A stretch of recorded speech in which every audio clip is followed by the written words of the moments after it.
রোজ রোজ রুটি কিংবা পরোটা খেয়ে বোর হয়ে গেছেন, তাহলে অবশ্যই একবার এই টিফিন রেসিপিটা ট্রাই করতে পারেন। কারণ এটা শুধু টেস্টই নয়, দারুণ হেলদিও বলতে পারেন। শুধুমাত্র স্কুল কিংবা অফিসে নয়, সকালে জলখাবারে বানিয়ে বাড়ির একদম বাচ্চা থেকে বয়স্ক প্রত্যেকেই পেট ভরে খেতে পারেন। সবজিতে ঠাসা দুর্দান্ত একটা ইউনিক রেসিপি। চলুন চট করে একবার রেসিপিটা দেখে নিই। গ্যাসে একটা প্যান বসিয়ে দিয়েছি, ঢেলে দিলাম হাফ কাপ সাবু। 2-3 মিনিটের জন্যে সাবুটাকে একটু প্যানের মধ্যে নেড়েচেড়ে গরম করে নেব। তারপর এটা মিক্সিতে গুঁড়ো করে নিয়েছি। সাবুর ডাস্ট তো একদম ফাইন পেস্ট হবে না, একটু দানা দানা থাকবে। সাবুটা দিলে টিফিনটা ক্রিস্পি হবে, আর যখন গরম গরম খাবেন বেশ মুচমুচে থাকবে। সাথে দিয়ে দিলাম 1 কাপ আটা, আর দিলাম পরিমাণ মতো লবণ। 1 চিমটে লবণ দিয়েছি।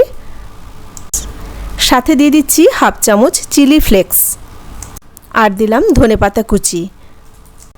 যদি বাচ্চাদের জন্য বানান সেক্ষেত্রে কিন্তু চিলি ফ্লেক্সটা বাদ দিতে পারেন। দিয়ে দিলাম 1 চামচ সাদা তেল। এবার শুকনো উপকরণগুলো খুব ভালো করে আগে মেখে নেব। এখানে আটার বদলে কিন্তু ময়দাও ব্যবহার করতে পারেন, কিন্তু ময়দাটা শরীরের পক্ষে হেলদি নয়, তাই পুরোটাই আটা দিয়ে তৈরি করছি। উষ্ণ গরম জল দিয়ে এটা ভালো করে মেখে নেব। হাতে সহ্য করতে পারবেন সেরকমই গরম জল দেবেন, খুব বেশি গরমও প্রয়োজন নেই, আবার ঠান্ডা জল দিয়েও মাখবেন না। উষ্ণ গরম জল দিয়ে মাখলে কিন্তু টিফিনটা বেশ নরম হবে, ডোটা যে তৈরি হবে ডোটা খুব নরম হবে, আর খেতেও খুব সুস্বাদু হবে। ডোটা পুরো মাখা হয়ে গেছে, এখন ঢাকনা দিয়ে কিছুক্ষণ রেস্টে রেখে দিলাম। গ্যাসে আবারও প্যানটা বসিয়ে দিয়েছি, অল্প করে একটুখানি সর্ষের তেল দিলাম। এখন স্টাফিংটা রেডি করে নেব। তেলের মধ্যে দিয়ে দিলাম হাফ চামচ গোটা জিরে। একটা পেঁয়াজ কুচি করে দিয়েছি। পেঁয়াজটা ভালো করে তেলের সাথে ভেজে নেব। গ্যাসের ফ্লেমটা লো রেখে পেঁয়াজটা ভেজে নেব। পেঁয়াজ আর জিরের খুব সুন্দর একটা ভাজা গন্ধ বেরোলেই ওর মধ্যে দিয়ে দেব কুচনো গাজর। অল্প করে বিনস কুচিয়ে দিলাম। একটা ক্যাপসিকাম কুচি করে দিয়েছি। 1 মুঠো মটরশুঁটি দিলাম, আর কিছুটা পরিমাণ বাঁধাকপি কুচি করে দিয়েছি, আর অল্প করে দিলাম কুচনো কাঁচা লঙ্কা। এখন বাঁধাকপিটা একটু কমে গেছে বাজারে, সেক্ষেত্রে বাঁধাকপির বদলে অন্য কিছুও দিতে পারেন। এটা শুধু আলু দিয়েও তৈরি করতে পারেন। আপনার ইচ্ছে মতো যে কোনো সবজি দিয়ে এই পুরটা রেডি করে নিতে পারেন। সবজিগুলো একটু ভাজা হলেই ওর মধ্যে দিয়ে দিলাম হাফ চামচ বিট লবণ, হাফ চামচ ধনে গুঁড়ো, হাফ চামচ জিরে গুঁড়ো, হাফ চামচ হলুদ গুঁড়ো। খুব ভালো করে সবজিগুলো মশলার সাথে মাখিয়ে নেব। সবজিগুলোকে একদম জিরিজিরি করে কেটে দিয়েছি, এটা হতে কিন্তু বেশিক্ষণ সময় লাগবে না।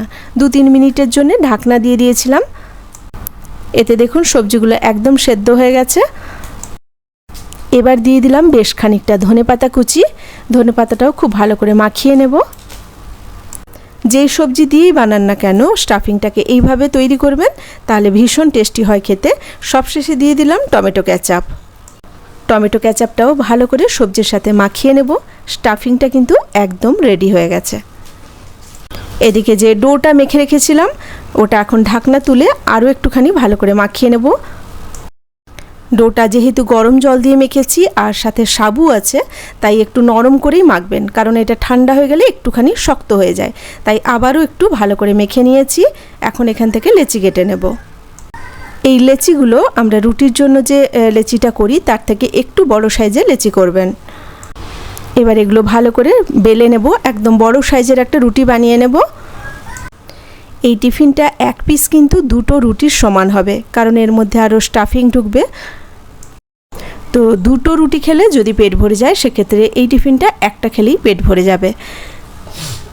একটা বেশ বড় সাইজের রুটি বানিয়ে নিয়েছি। এবার ওর মধ্যে স্টাফিংটা ঢুকিয়ে দেব। স্টাফিংটা একটু বেশি করে দেবেন, খেতে ভালো লাগবে।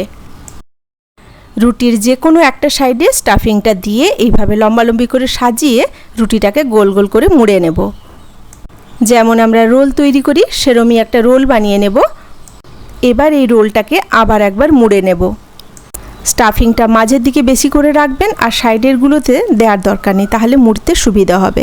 এবার গোল করে মুড়ে নিয়ে লাস্টে যে লেসটা থাকবে সেটাকে এইভাবে গোল করে ঢুকিয়ে দেব। তারপরে হাত দিয়ে এইভাবে চেপে সেট করে নেব। এই যে একটা টিফিন রেডি করে নিয়েছি, কত সহজে তৈরি হয়ে গেল। সবগুলো টিফিন আমি একই রকমভাবে রেডি করে নিয়েছি। এবার প্যানের মধ্যে একটু সাদা তেল দিয়ে দিচ্ছি। এটা ডিপ ফ্রাই করব না, তাই খুব বেশি তেলের প্রয়োজন নেই, মোটামুটি একটু ভাজা যাবে ওরকম তেল দিয়ে গ্যাসের ফ্লেমটাকে মিডিয়াম রাখবেন। তেলটা হালকা গরম হলেই টিফিনগুলো আস্তে আস্তে করে দিয়ে দেব তেলের মধ্যে। এক পিঠ হয়ে গেলে সাবধানে উল্টে দেব। গ্যাসের ফ্লেমটা মিডিয়াম রেখে একটু সময় ধরে উল্টে পাল্টে ভাজতে হবে। খেতে কিন্তু এটা ভীষণই টেস্টি হয়।